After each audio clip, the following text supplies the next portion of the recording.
I'm going to go ahead and get started. First, I just wanted to thank you all for attending our last session on the Friday. We're really excited about the symposium and are hoping to generate some great discussion over decoding complex care in CF.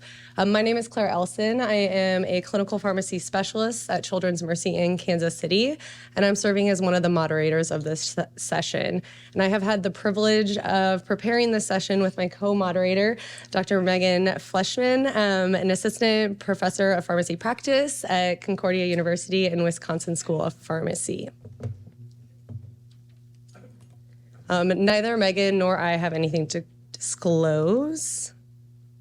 And just as a reminder, the purpose of this session is to provide an overview of complex CF care in the post-highly effective modulators era. We are really excited to have 4 skilled presenters to address 3 hot topics, including dose adjustments with CFTR modulators, considerations for simplification of CF medication therapy, and the use of CFTR modulators for rare mutations.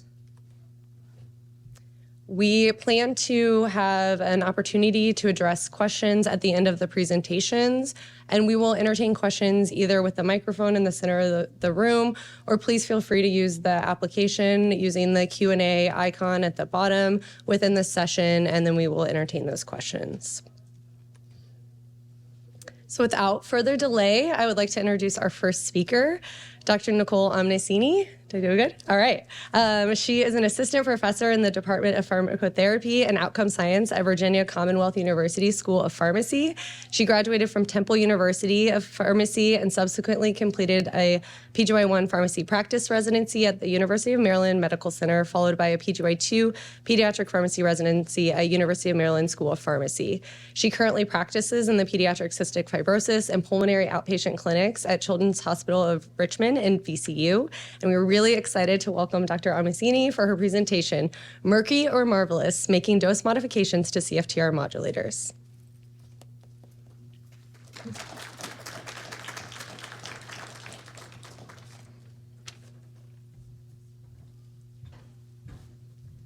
Thank you for the introduction and for the invitation to speak here today. I'm really thrilled to be here, and I think we will hopefully have a good discussion at the end with questions and comments from all of you.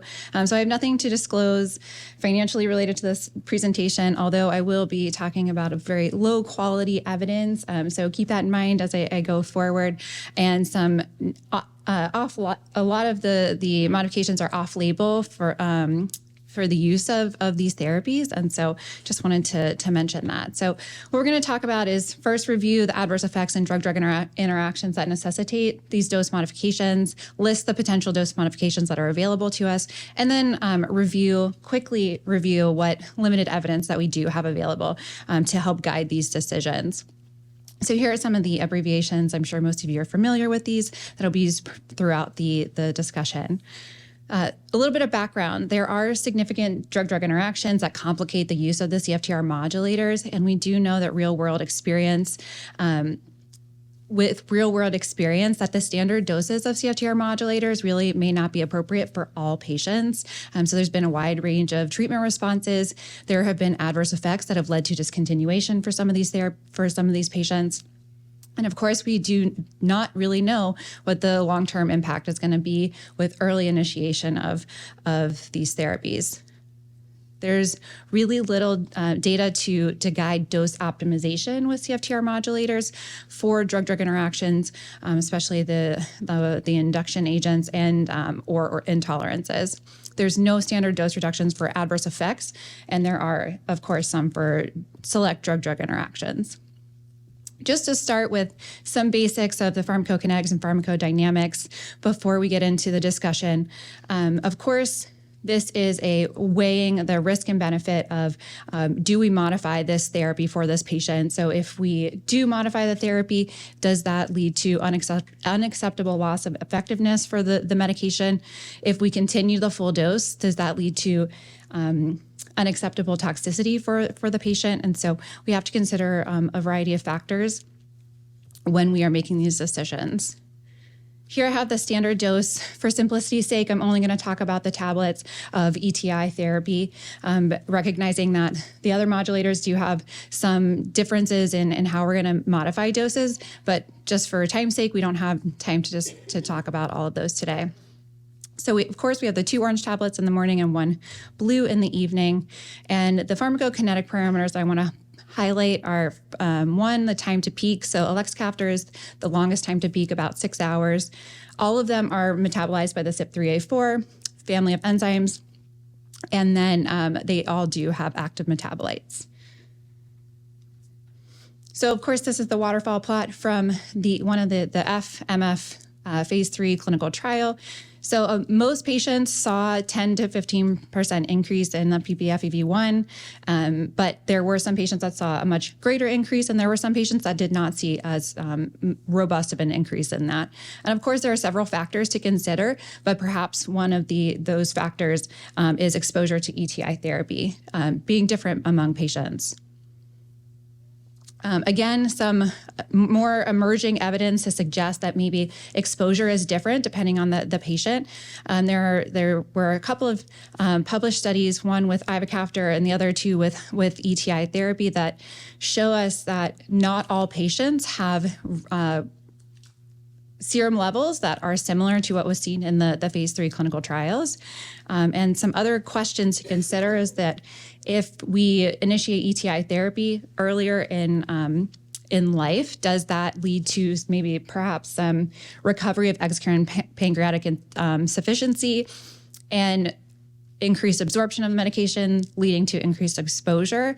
And then, of course, we've already heard some discussions about pharmacogenetic variants that lead to changes or differences in variation in metabolism of ETI therapy, which also could lead to differences in exposure. So what are our dose modifications that we're going to talk about today? Excuse me. So the first one, select drug-drug interactions, talk mainly about the CYP3A4 inducers. So I have several listed here. Ivacaftor is the most sensitive substrate to the inducers, but all of them are impacted. And of course, this will lead to decreased ETI exposure. The labeling recommends to avoid concomitant use, which of course is not always realistic for most of our patients. If there are alternatives available, we could consider those, but we really don't have a lot of great options in this case. Of course, CYP3A4 inhibitors are also problematic. Those will lead to increase in ETI exposure. There are pretty standard dose modifications available in the package insert, so we're not going to focus on the inhibitors for this discussion today. So back to our standard dose, I did want to just point out some pharmacokinetic modeling from Hong and colleagues that looked at what dose you would need for ETI therapy when it co-administered with rifabutin, which is as we heard from Dr. Parsons this morning, is the one that does not impact the AUC as significantly like rifampin does. And so if we use that, we still would potentially need to increase the dose significantly to achieve serum levels similar to what you would have without the interacting agents. So of course, this is not clinically validated at this point. I have not heard of anyone doing this at this point, mainly because it increases costs. And of course, we're already having difficulty paying for these medications for our patients. And the other thing to consider when thinking about these modifications is that they are fixed dose formulation. So it does limit our flexibility in if one component is impacted differently than the others. Now moving to some of the select adverse effects. These are the 3 that I'm going to talk about today, but of course you might have other adverse effects that might warrant a dose modification for your patient. So this will just hopefully generate some ideas and strategies that you can use if you encounter those situations. So the rash from CFTR modulator therapy. I mean, I think this is, several of us have probably experienced this with our patients. It's mostly reassuring that it is not life-threatening and it is very self-limiting, especially if you continue therapy. But some patients might require dose or discontinuation. And so a good strategy might be to desensitize, which again, we heard some great desensitization protocols from Dr. Audrey this morning. and there were several more than what I have listed here. So you might want to desensitize or uptitrate to whenever you rechallenge them to the ETI therapy. And then, of course, we have our laundry list of mental health or neuropsychiatric adverse effects, which is pretty much undeniable at this point. I did want to just take a moment to think about what are some of the proposed mechanisms for what's going on here. There could be drug-drug interactions with psychiatric medications, but of course, we have patients who have no pre-existing mental health-related concerns who are seeing these adverse effects, so cannot be the answer for everything. Maybe there is some modulation of CFTR in the brain, or CFTR modulators have affinity for certain neurotransmitters in the brain, or some potential theories for what's going on. And then, of course, what are some of the confounding variables going on in the patient's lives? ETI therapy was approved just before the COVID-19 pandemic, and so that could be contributing in part to some of these side effects. And then finally, drug-induced liver injury. We know that AST, ALT elevations are relatively common with these medications. There have been some reports of more severe liver damage. There are dose adjustments warranted, again, available in the package insert for patients with more advanced liver disease. And the general treatment strategy, from what I found in the literature and hearing from other folks, is that we're going to stop the medication and then we're going to re-challenge it. And again, this might be a good opportunity to re-challenge by dose titration. You might even want to consider a dose modification if the elevations recur.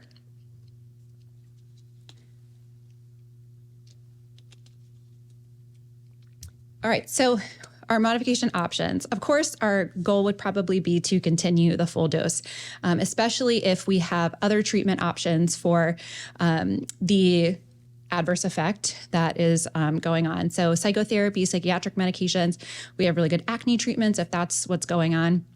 I think that would be a really good strategy, especially for patients who are really dead set on continuing ETI therapy to help them alleviate some of those adverse effects. Inverted dosing has been helpful for some of my patients, depending on what's going on. So thinking back to when the peak time to peak of the medications, if you invert the dosing, maybe perhaps it's peaking overnight and they're not having much of those side effects. The other thing I should have said with continuing full dose, some of these adverse effects will resolve on their own with time. And so again, if it's mild or tolerable for them, that also might be a good option to continue. Reduced dosing is a little bit more than I could fit on this slide, so we're going to talk about that separately. And then, of course, discontinuation is our last line option. If they have access to another modulator, consider adding that back on and stopping the ETI therapy. Maybe re-challenging in the future with some of those strategies that I've already pointed out. And the other thing I just wanted to mention is that we want to educate our families to avoid abrupt discontinuation, especially those with advanced lung disease, because this could precipitate an acute pulmonary exacerbation. I say families, but I mean patients. I work with children, so families is my jam, but also adult patients as well. All right, so our dose reductions for ETI therapy. We have our standard dose here. So these are just some of the options. 1 tablet in the morning, 1 tablet in the evening, 1.5 in the morning, 1 in the evening, 1.5 in the evening, and then just 1 every day. Some other options that I saw in the literature that when I was preparing for this talk were one orange and then 1 blue every other day and full dose every other day. So there are a variety of options that you could consider. So what is the strategy for approaching this clinical scenario? First, we need to determine if it's drug-induced, really. So the best way to do so is, of course, stop the drug and see if the adverse effect resolves. And then, of course, participating in shared decision-making with the family or the patient to make sure there aren't other things going on in life that are contributing to what's going on. Is the adverse effect intolerable for them? And if not, can we find a way to manage it without changing the dose? Consider alternate therapies if those are available. That's not always the case. This is more common maybe in drug-drug interactions. And then if we do ultimately decide to reduce the dose or change the dose in any way, we're going to do so, and then we're going to closely monitor.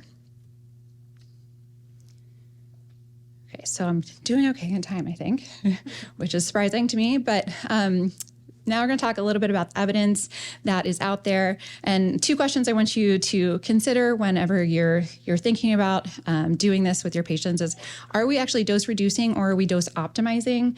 And can we sustain clinical efficacy with that reduced dose? But remember, all of the studies I'm going to talk about are retrospective, case series, single center. So the data is very limited at this point.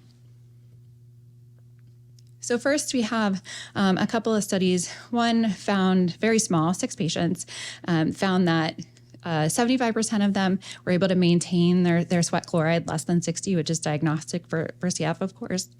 And this included patients with both adverse effects and drug-drug interactions. And they also saw an improvement in their FEV1, which was sustained at 6 months after the reduced dose of therapy. Barut and colleagues looked at their entire adult center. They found 31 patients that had some evidence of new or change in mental health related concerns. And the one thing I thought was interesting with this report or case series was some patients with pre-existing mental health symptoms actually improved or remained unchanged after they started ETI therapy. And so that goes back to, again, some of those theoretical mechanisms for maybe CFTR is actually helping some of our patients if it's doing things to the brain, CFTR in the brain. But a lot of these patients, all of these patients had neuropsychiatric side effects. 8 patients reduced the dose, 1 patient changed the timing, and they had patients who had mild or tolerable continue and did not require dose adjustments. This study has very, very detailed reports of what happened and what they did with those patients. So if you have a very specific situation, it would be a good one to pull and see what happened and what they did. Again, Hong and colleagues looked at now a case series along with a physiologic-based pharmacokinetic model, and they included patients who modified mostly for adverse effects, and they found no significant change in the ppFEV1 after the ETI was reduced. 80% of patients reported no change in the respiratory symptoms with the dose reduction. 86 experienced a resolution or an improvement in the adverse effect. And with the modeling, they found that the predicted trough concentrations for ETI were above the EC50. So that is, I think, kind of reassuring that just because we're reducing the dose, we're not losing our clinical efficacy and we're not, dropping our serum concentrations to something that's not going to be effective. And I have their dose modifications listed here. Another case series, 10 out of 126 patients with no history of psychological disorder. 9 out of 10 of them reduced the dose, and those patients, 6 out of those 9 patients had complete resolution, and 3 had partial resolution of their adverse effect after stopping the medication or after dose reducing. And they looked at their sweat chloride and their ppFEV1 at 12 weeks, and they saw comparable values for those patients. And if you break it down a little bit further, they saw that 4 patients actually had normal sweat chloride values, and 5 of them had borderline, so in the 30 to 60 range. And all of the patients had a ppFEV1 that was higher than what their baseline was before they started ETI therapy. And I think this is the last one. So this was another case series of 19 adult patients, about 7% of this center's population. They had mental health related adverse effects that are listed here. 10 out of 13 of the patients had rapid resolution or improvement after the dose reduction was done. And 10 patients continued on the reduced dose. 2 discontinued and 1 restarted their previously tolerated CFTR modulator. And again, I have the dose modifications that they used here, which are some of the ones I listed before. And so they also found that all of the sweat chlorides were less than the diagnostic cutoff for CF. 100% of them had ppFEV1 that was higher than what their baseline was before starting ETI therapy. And they did find that 3 patients did have increased cough after they dose reduced. So a return of some of those respiratory symptoms that may have gone away with full dose of ETI therapy. So what are other things do we need to consider here? So I talked about the tablets. What do we do with the granule packets? Are we comfortable having our families manipulate those granule packets at home? Can we individualize therapy with therapeutic drug monitoring? It's not routine practice at this point. I don't know that we really have a reference range anyway. Is there variability and related to some of the pharmacokinetic properties? And again, back to will payers support individualized dose optimization? I'm hoping that we get there, but we're certainly not there, anywhere close to there yet. And so just to wrap it up, the major takeaways, this is really a risk versus benefit discussion for each individual patient. You can't really make a blanket recommendation for any one patient or any one situation.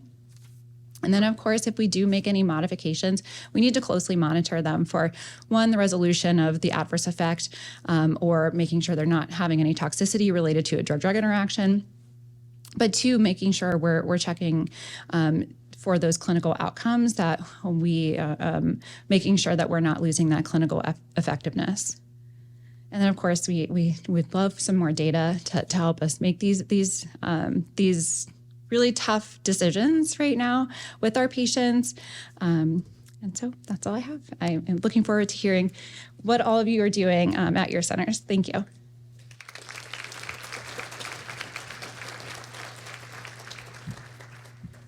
Thank you so much, Nicole, for that talk and summarizing a clinical issue that I'm sure many of us have faced and the minimal data we have to make these adjustments. So please make sure to continue to use the app throughout, and we'll to address any questions you have, and we'll make sure to have time at the end.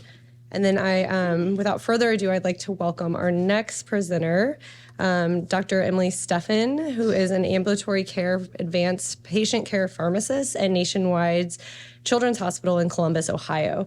She completed her Doctor of Pharmacy degree at the Raby College of Pharmacy at Ohio Northern University and a PGY1 community care residency at Nationwide Children's Hospital. In 2015, Emily and her technician, Lachey Bowie, pioneered working with the outpatient pharmacy team and Nationwide Children's Hospital to establish specialty pharmacy services for people with CF.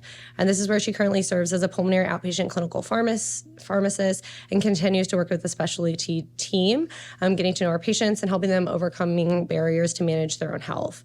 She's really been instrumental in starting people on highly effective modulator therapy and adjusting those therapies to optimize benefits and reduce adverse effects. So given Emily's experience with optimization of regimens after CFTR modulators, we're really looking forward to her presentation over Are We There Yet? Factors to Consider and Guide CF Regimen Modifications for Patients on Highly Effective Modulator Therapy.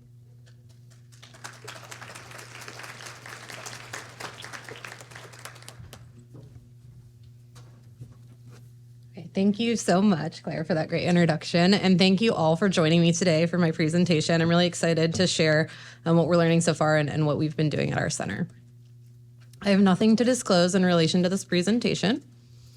Today, we are going to review the cystic fibrosis standards of care medication regimens. Then we will review some of the available research regarding reducing those regimens in the setting of highly effective modulator therapies.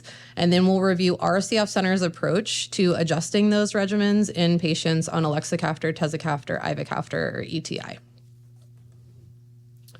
So here, just as a reminder, if you're not familiar, is kind of a general overview of the historical standard of care for patients with cystic fibrosis. And this is based on the 2013 Chronic Medications for Maintenance of Lung Health Guidelines.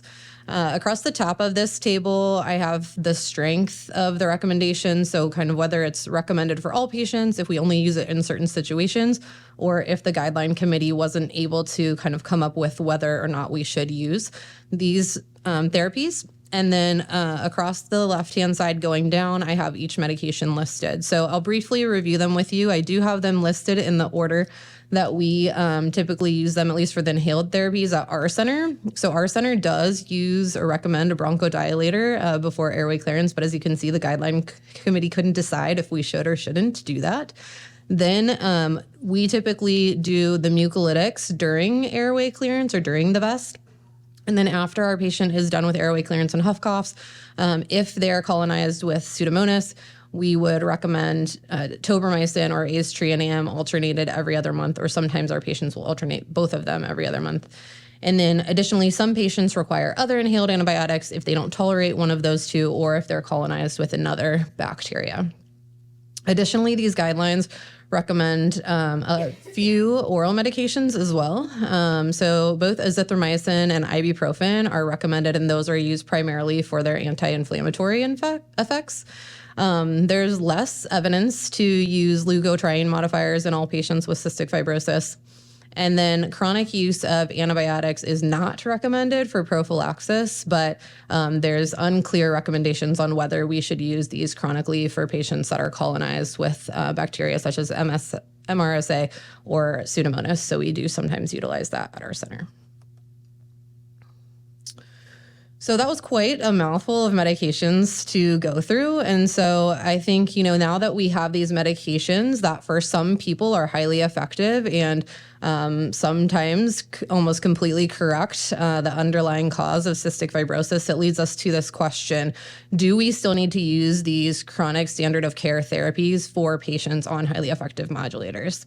So Wiki and colleagues did a survey, and they found that patients with CF spend 41 minutes on inhaled therapies and 29 minutes on airway clearance a day, so about 70 minutes total, which obviously if you don't have CF and you think about, just having an entire extra hour of your day, dedicated to those things, you can imagine where that would be quite burdensome.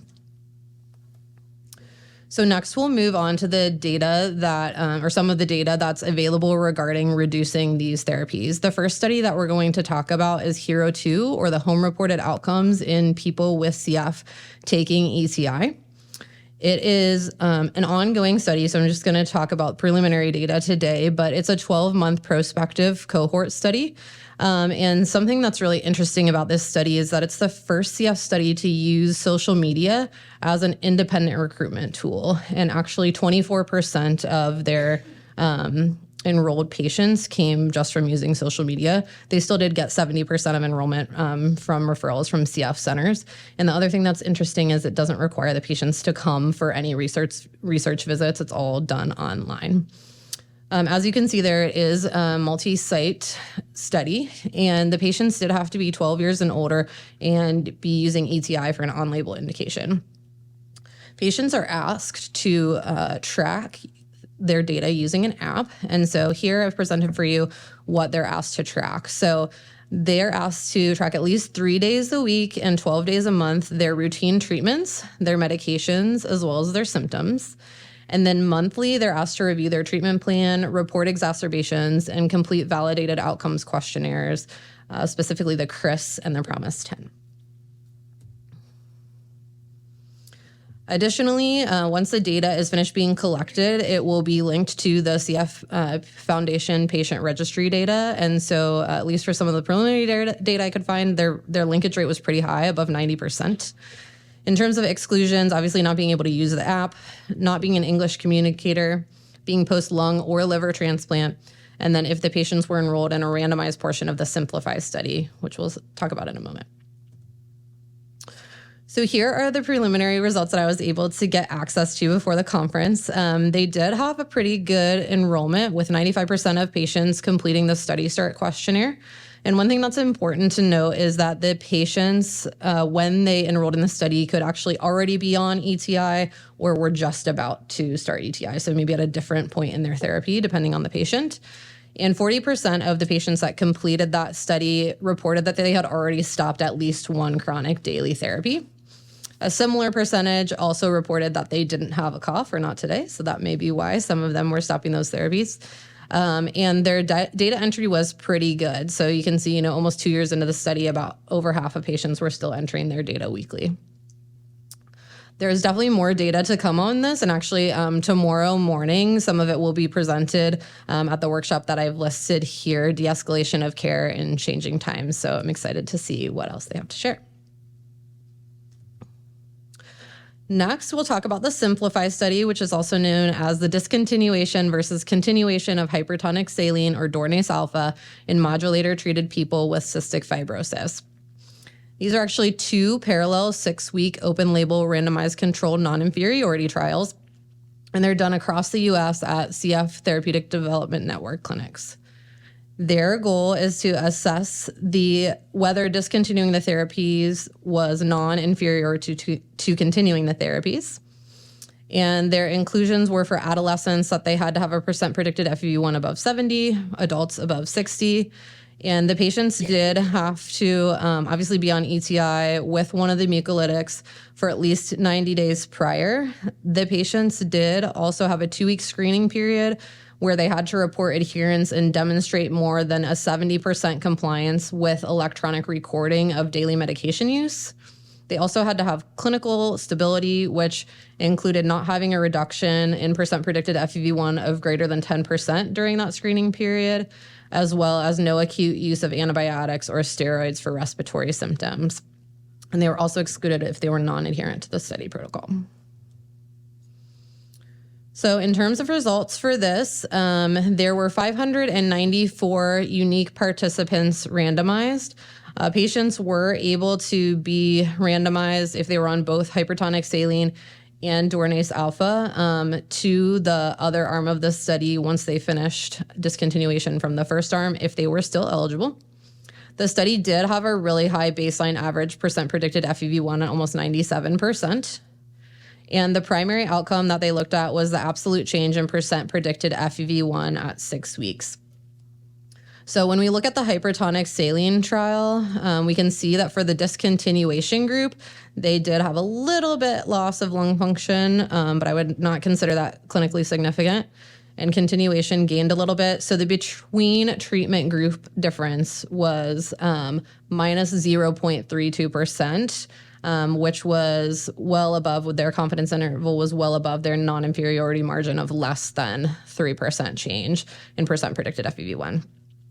The same was true for the Dornase alpha, where actually, interestingly, the patients that discontinued did a little bit better, but again, not clinically significant. And the between group difference there was 0.35%, again, well above that non-inferiority margin. So definitely promising results here. To my knowledge, the results regarding patients that discontinued both therapies have not yet been published, but they will also be presented, I believe, at that session that I mentioned tomorrow morning. So for this study, the authors concluded individuals with CF on ETI that have relatively well-preserved pulmonary function, that discontinuing these daily mucolytics for the short time of 6 weeks did not result in clinically meaningful differences in lung function compared to continuation. So next, we're going to talk a little bit about our center's approach at Nationwide Children's Hospital. And to do that, I want to take us back in time a little bit to the summer of 2019, so just before ETI was FDA approved. Our center is heavily involved in clinical trials, and so we anticipated that patients would want to discontinue many of their supportive therapies once they were on ETI. We also had experience with patients with the G551D mutation being on ivacaftor, which for them is a highly effective modulator, and we experienced similar things for those patients. So in order to proactively collaborate with patients and their families to prevent abrupt therapy discontinuation, our multidisciplinary team put together a triple implementation work group at Nationwide Children's Hospital. Our goal was to make plans to really roll out this therapy to patients, and that included developing a de-escalation algorithm prior to FDA approval of ETI. We did consider, obviously, patient safety as well as the burden to patients and medication costs when we developed this algorithm. So we are going to go through the algorithm that we developed. One point that I want to make clear is that we did recommend to patients and providers not to make any changes for at least the first 3 months on ETI therapy so we could make sure that they were stable. And then as we go through these steps, the recommendation was that the patients and providers not take on more than one of these steps at a time. So as I'm going to present it, it's the order that we recommended. They didn't necessarily have to go in this specific order, but just that they only do one of these steps in the algorithm at a time. So the first box here shows that when the patient would come in, it's probably going to be their 3-month visit. And if they have been on ETI for 3 months, then we'll go down this path of the algorithm. The first step would be to assess the patient's profile and see if they are on chronic oral antibiotics. This did not include azithromycin, since again, as we mentioned, we primarily use that for inflammation. So this would be, something like minicin that you're using for MRSA. If the patient wasn't on that, or if they did well and they came back 3 months later, we would then look at if they were on 2 inhaled antibiotics. If they were, we would stop just one of them. If the patient didn't have a preference, we did preferentially recommend stopping azetrianam first due to the fact that it's dosed 3 times a day, as well as the higher cost of that medication. At the next 3-month visit, we would look at if the patient was on inhaled Dornase alpha 2 times a day. If so, we would decrease it to once a day. The next visit, look at the patient and see if they were on hypertonic saline twice a day. If so, to decrease to once a day. The next visit, stop Dornase alpha. The next visit, stop inhaled hypertonic saline. And then at the next visit, we would look and see if our patient was still on 1 inhaled anti-pseudomonal antibiotic. And if so, then we would assess if they were culture-free of Pseudomonas for 1 year. Of course, this step was much more complicated than we anticipated it being because it was in the middle of the pandemic, which we didn't expect, as well as obviously a lot of patients on ET are not able to expectorate anymore. So certainly, using clinical judgment and once we felt safe doing it, other tools like induced sputums were things that we had to consider.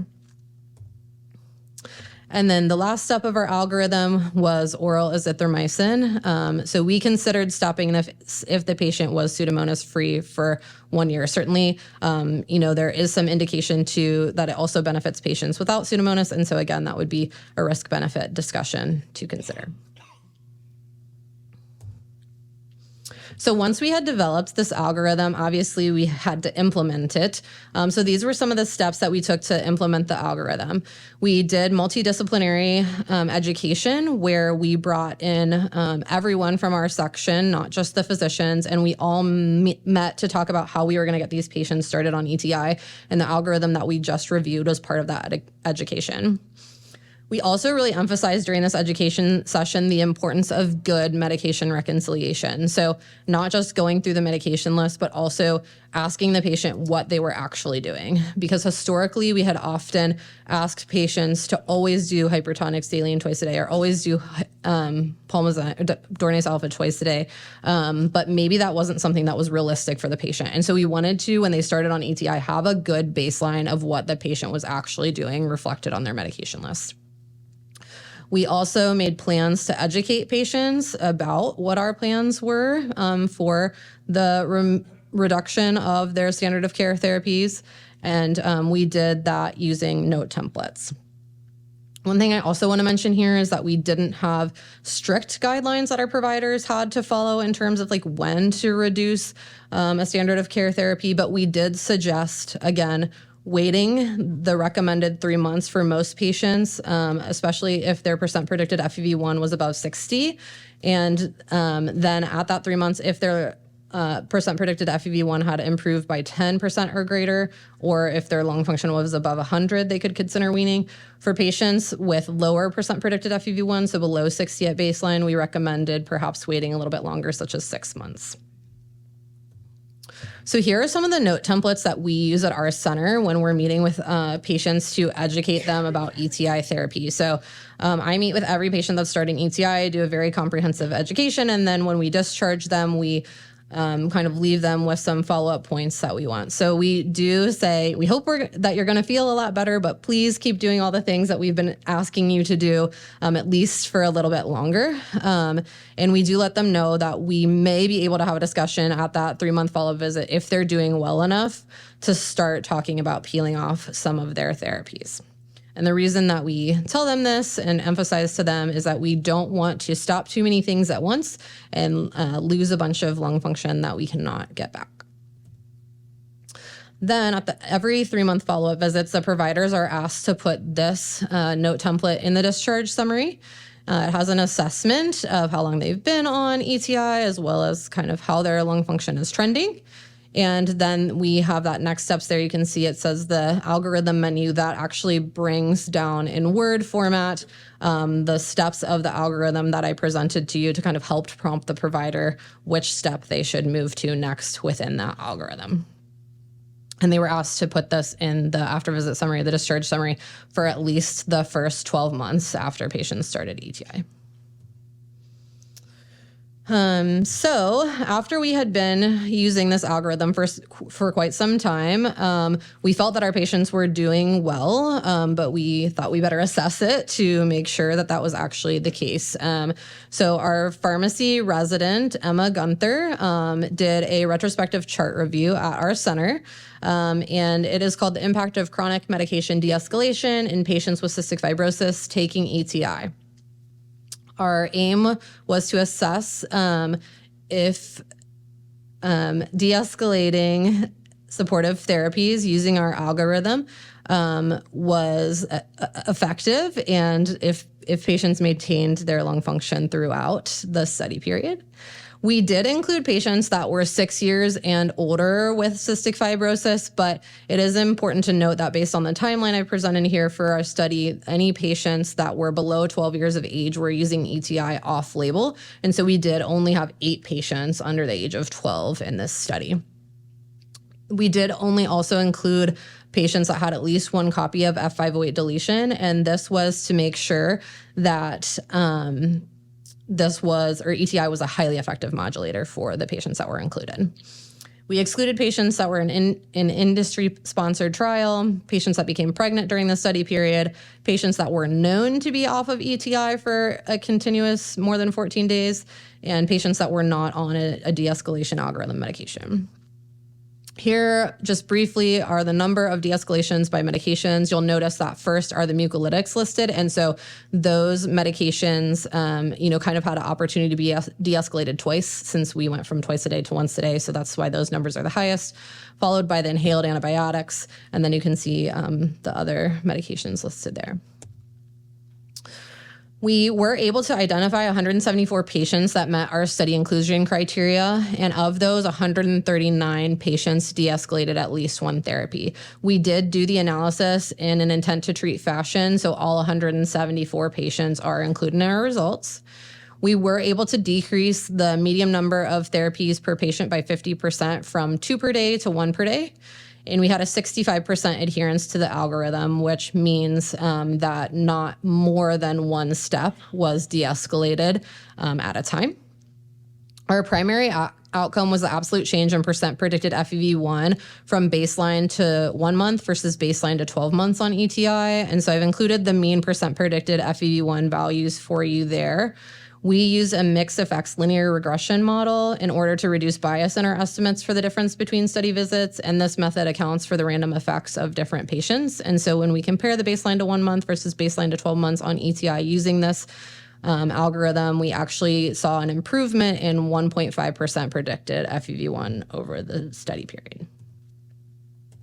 So what's next? Looking kind of at the studies that we've reviewed today, there's certainly a lot of factors for us to consider for de-escalation of therapies in patients on highly effective modulators, but I just want to highlight a few. The first thing that I really want to emphasize is that just because patients are on a modulator, it doesn't mean it's highly effective for that specific patient.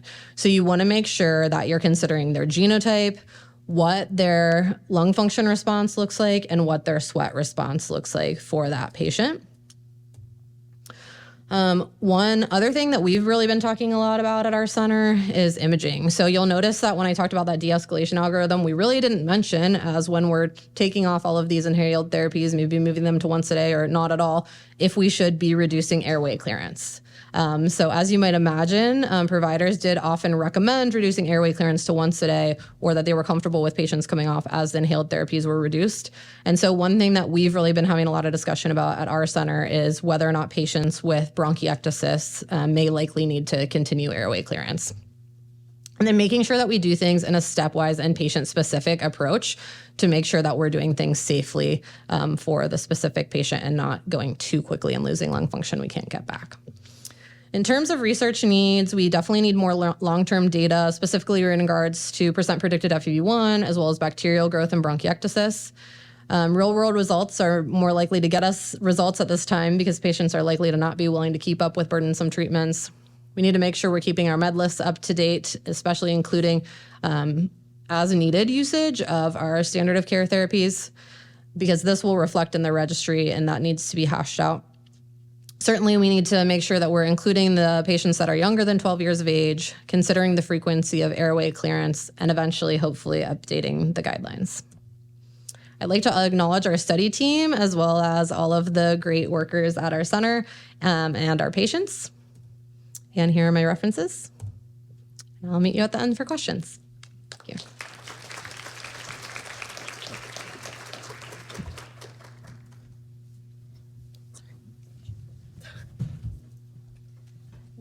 All right, our next presenter is Dr. Solomon, who is the director of the Therapeutic Development Center and National Resource Center for CFTR Detection and associate director of the Gregory Fleming James CF Center.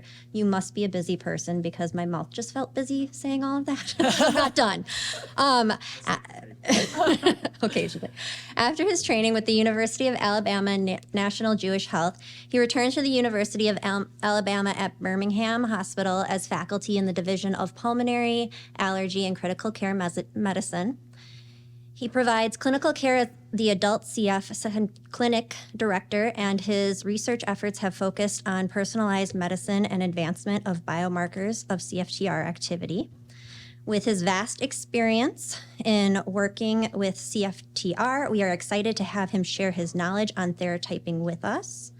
So with that, please join me in welcoming Dr. Solomon for his presentation, Advancing Personalized Medicine, Concepts and Updates in Theratyping. There we go. Well, thanks, Megan and Claire, for the very kind introduction. I hope it'll be all right. I don't usually speak in a pharmacy track symposia, so I hope you all not feel this is apropos. And so there will be a bit of research involved here, and I have to say the concept of theratyping, it can drive one a little bit mad, and I think there's even a better word for it, which is a Yiddish word called mashugana. Any of those of you that are Yiddish speaking, you'll know what I mean by that. And so it's just a special level of crazy that it can drive you thinking about this kind of stuff. So it really definitely drives me that way at times. So there will be discussion here about biomarkers as it relates to thinking about clinical trials for patients, and also some of our work on clinical trials, in addition to what I presented earlier today in a workshop. So I hope this will be of use to you guys, and I'm happy to take questions when we have the group discussion at the end. Let's see if I can learn how to work all this. All right. So these are my disclosures. So the goals and outline of this talk is to review the current landscape of clinical access to CFTR modulators for patients, and review concepts for theratyping and relate to some of the newest data in the field, and then discuss some practical aspects of theratyping for patients in case you all want to refer them for these types of studies in the future. So as we all know, CFTR modulators were a major turning point in the treatment of CF. I don't think I need to review this data. The point, though, is to say that there was a set of patients who were left off. And theratyping is really one of the ways in which we're trying to close that gap in an earlier fashion than waiting for genetic-based therapies or other more effective curative-type therapies for these patients. And so there's a lot of hope there was a lot of hope generated in the field by the development of highly effective modulators, but there was a little bit of sadness by a small subset of our patients. And so this is meant to be research to help close that gap and better understand the best optimized therapies for everybody with the condition. Let's see.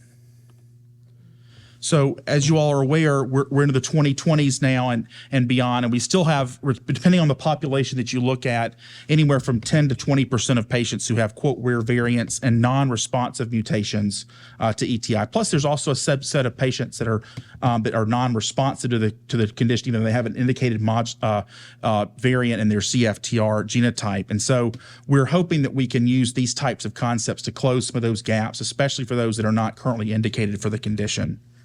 For the treatment, excuse me. So thinking about the distribution of genotypes, if you look at the population in the U.S., especially, there's about some 7 to 10% of patients who are, quote, not an F508del variant carrier.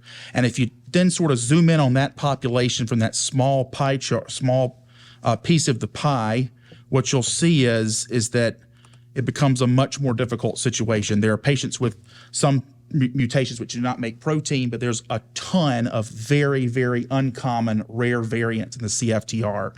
So a traditional approach across the spectrum is unlikely going to be effective because you're dealing with very small populations, especially amongst those populations of patients that are not indicated for various combination modulators and that still may make protein which they can be modulated on. So that means that a different approach is necessary, and that's really what the theratyping approach is all built around, is different approaches to thinking about patient access for modulators beyond the traditional clinical trial structure. So there are a few ways to think about CFTR variants. One of it's a traditional molecular classification that many will be familiar with. And I think what we learned in thinking about these mutations in other scenarios, there's a pretty good blurriness of the classes, the molecular defect in these CFTR variants. And so therapeutic approaches have oftentimes had to involve either what has been FDA approved with this, for instance, ETI for F508, or a surmise situation in which you might have a null mutation that requires a read-through agent and then various modulators to be able to help it get through to the cell surface and do what it's supposed to do. Another way of thinking about this small set of patients who are not currently ETI eligible is to think about the theratyping approach.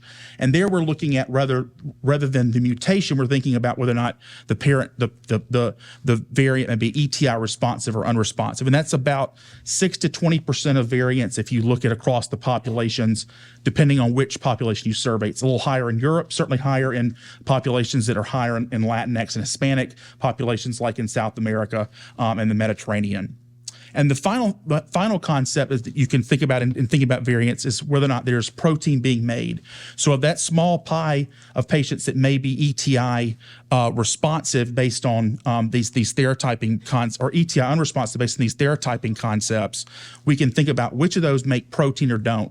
And so about 50% of that small population of patients that have variants that are currently unavailable for ETI will make some level of CFTR protein, and that may be modulated. Now, whether or not that modulation is going to be enough to have a clinical effect is unknown in certain variants. And so that's what we have to try to sort out for these patients. So as some will be aware, the FDA has expanded label for both ivacaftor initially in 2017 and then subsequently about a year ago for ETI therapy using the FRT system. This FRT system is basically a stably transfected cell line in which you put a particular variant in the cells, and then you grow them up into a particular polarized system in the lab. We do this in our lab routinely, and then you test drugs to see if there's activation of CFTR in a device called an Using chamber. And if the activation with or without drug crosses a certain threshold, in this case for the FDA it was 10% activation compared to baseline, then that mutation or variant could be considered for label expansion using this approved FRT system. And that resulted in about additional close to 180 mutations being added for additional label expansion for ETI, for instance, in 2021, and earlier for ivacaftor some years before that. However, this still left a lot of patients. So it's expanded label for about 6 500 or 600 patients in the U.S., and a little bit less would have been eligible had the EMA and other regulatory agencies approved this type of system. They have not to date, but there's still a lot of patients left, which you can tell. There's still a few thousand patients left that are off from this system. So this system did not capture all patients. And I'll tell you a little bit later, we think that there are ways this system could be improved from research we're finding from the clinical arena. So because of all of these intersecting concepts, the European CF Society and the North American sphere has really advocated in fairly recent guidelines the concepts of theratyping to expand access for patients. And the themes of these guidelines really are clinical trials which may rely on surrogate endpoints or biomarkers in patients with rare mutations. The idea there is that you don't have to have a large population, rather a smaller population of patient-derived biomarkers may be able to be predictive of the endpoint of interest in this study.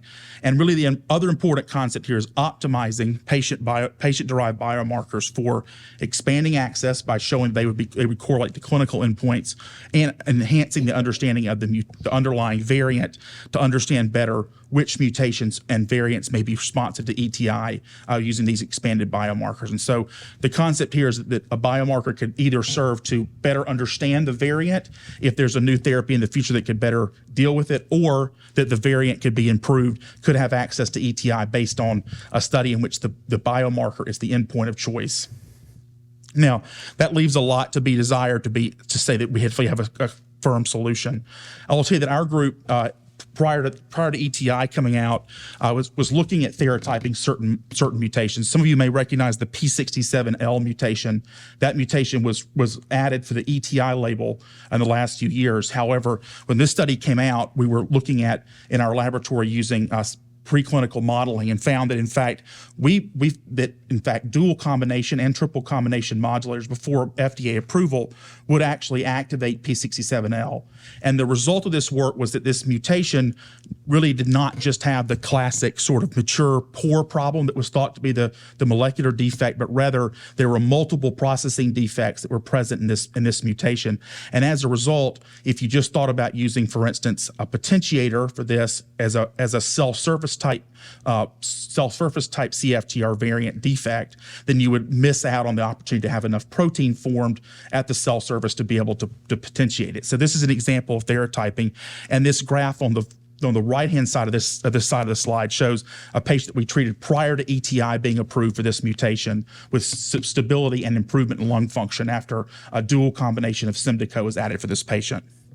In addition, there are our group has looked at the role in certain premature termination codon or X mutations, and one of those includes the W1282X. So this exhibits, we think, some trafficking to the cell surface. So that tells us that potentially a potentiator type drug may be able to activate this type of modulator. Now, this was a study done in our lab in which we took nasal epithelial cells from a patient who was W1282X homozygous and found that, in fact, compared to untreated cells, that this patient's cells, when treated with ivacaftor, did in fact have an increase in CFTR function in the nasal epithelium in this cell system. And in fact, when this same patient was treated with ivacaftor in an off-label fashion, she did in fact have stabilization and improvement of her lung function over time. So this is not to say that this is a mutation you should be looking at to treat with ivacaftor or ETI at present.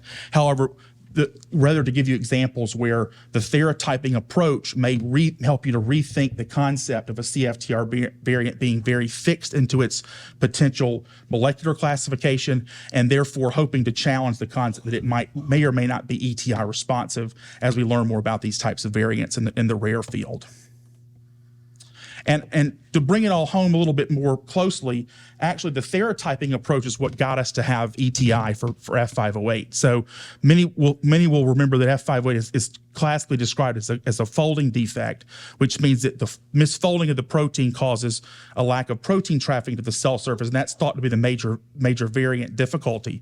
However, there's actually a twofold variant difficulty which was around. So those of us that are gray-haired enough to remember the original Lumacaftor trials remember that In fact, lumacaftor as a monotherapy did not improve any endpoints and had minimal CFTR activation in the clinical studies. And the reason for that is because the CFTR variant, the F508 CFTR variant, does not just have a problem with trafficking and into recycling process to the endoplasmic reticulate associated degradation, but rather when a corrector is bound, there's still a gating defect at the cell surface with the variant. And so therefore, it requires the addition of a potentiator to the corrector in combination with other correctors before you actually have activation of CFTR function. So this is actually an example of theratyping in play.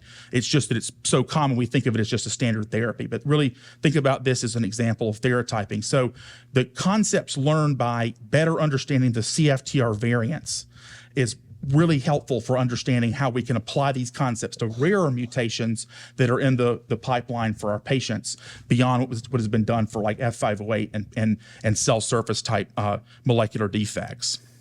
So now I want to turn a bit to think about the development of biomarkers for advancing therapies in this space, the theratyping space. The reason this is so important is that these, as we stated earlier, these biomarkers serve a couple of functions. One is they tell us a lot about the variants, the CFTR variants. And so if we didn't have all these biomarkers, we wouldn't be able to study the molecular defect of these types of variants in a way that would be meaningful enough to understand how combinations either of realized modulators like ETI or future combinations of modulators may be beneficial for these types of patients.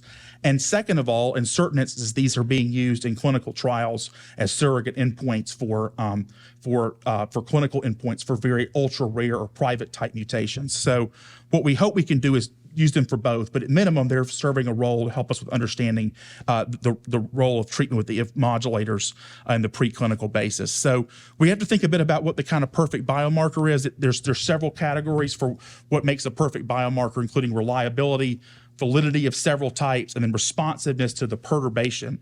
So what I mean by that is that there's a biological perturbation you're doing. So for instance, you want to activate CFTR, the level of activation that's happening in response to a therapy in vitro in the biomarker needs to really reflect what's happening in the person. That is not easy to do.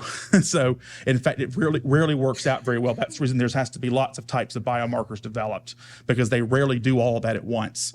And so there are in vitro and in vivo biomarkers of CFTR activity, and most of the biomarkers used in theratyping really center around CFTR activation, because the thought here is if you don't have some modicum of CFTR activation with a therapy, it really is going to have a very unlikely scenario by which it's going to have a clinical effect. And that's been borne out by lots of modulator trials, both negative modulator trials, like we talked about the lumacaftor monotherapy story, and other trials in which, like the potentiator stories or the dual and triple combination modulators for F508, have shown that really activation of CFTR can really lead to clinical endpoints. So it's predicated on that concept. And there are probably mutations in which that does not bear out very well, that kind of correlation between CFTR activation and clinical endpoints, including the N1303K mutation, which I talked about earlier in the workshop, so I won't belabor that today. In this session, I'll point you guys to that poster later, but I do want to say in general, we think that CFTR activation is part of the necessary story for getting to modulators to be active against new and rare variants, much like they are for more common mutations. So the role of performance of endpoints is really, the surrogacy is really a very challenging thing for a biomarker to serve as. So it has to have a lot of stringency. Both clinical association and the evaluation use have to be very tied to the biology. So I can tell you that there is absolutely not nor ever going to be a perfect biomarker. That's the reason lots of them are tested by different centers, and it really takes sort of a village to think about using different biomarkers in different people's hands who have standardized them to the best they can to really think about these modulators. That's why working together in these types of studies is really a thing that needs to be done, and a little bit of the reason why I get kind of mashugana with this, because there's so much scientific and academic competition rather than kind of a working together. But I will tell you how the CF Foundation has been trying to combat that, and ways that our group has been trying to combat that a little bit later. So there are a variety of tissue sources that are under investigation. This is what we've been doing through the RARE study. Some of you may have referred patients with rare variants to one of our centers for collection of biomarkers and clinical data. And in addition, as part of this study, the CFFT lab, which is located in Boston, in the Boston area, has been developing a new FRT system. And their poster abstract 327, I would encourage you guys to take a look at, is investigating a lot of rare variants using this new FRT system. It is not the same system that Vertex does. Rather, it is a modification of that system, which we think may be a bit more sensitive as a biomarker. So that's one example where that's come about. And of course, in this rare study, we're collecting blood, nasal, and rectal biopsy to generate various different biomarkers to sort of test them for responsiveness in certain rare mutations, especially PTC mutations, which we're interested in for the development of therapies. Many will be aware that maybe the kind of gold standard of a biomarker is the human bronchial epithelial cell, which has been used by Vertex pretty extensively. And in those of us that have biomarker type preclinical laboratory development programs, used a lot as a really good workhorse for detecting CFTR function, because it's tissue derived from the airways, which is where we're kind of looking for the endpoints for primary approval for modulators. And as you can see from this data from from preclinical modeling of ETI, this is, for instance, with the triple combination, there's a significant activation of CFTR compared to the other combinations these cells were exposed to.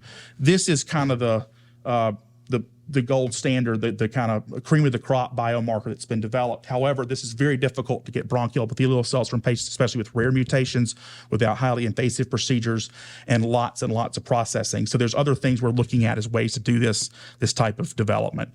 One of those is rectal or other types of organoids, and these have been pretty well developed, especially the work done by the group in Utrecht in the Netherlands has really developed intestinal or rectal derived organoids, and they have been able to correlate swelling to activation with CFTR in these organoids with patients taking ETI and other modulators. And so this is maybe perhaps one of the most advanced of the organoids used for clinical surrogacy of an endpoint, and actually is targeted to be part of an ongoing, albeit slow process that I'll tell you guys a bit more about later. Nasal-derived organoids from nasal cells have also been developed, as well as others, and they also have some correlative data in various labs across the world in thinking about a biomarker for surrogacy for clinical endpoints.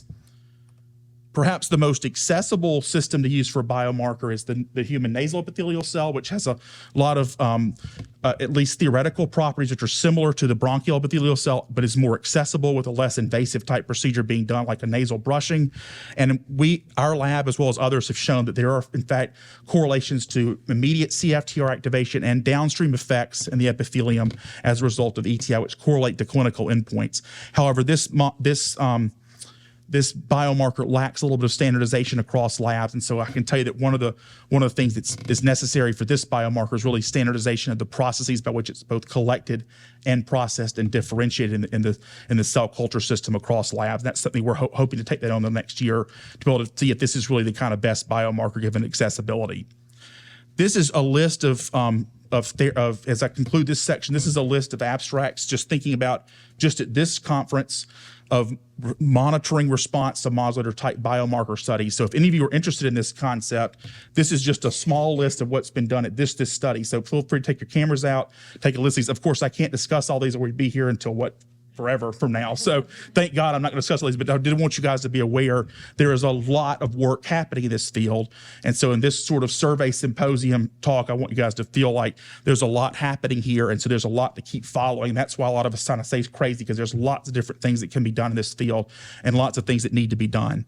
In addition, there's work, now I'll go to the next slide, presented at this conference about really expanding concepts of theratyping using these types of biomarkers in new mutations. And this is just 3 examples of some of the work that's been done and presented either in abstract or other form, but these are the abstract numbers from this conference if you're interested in this.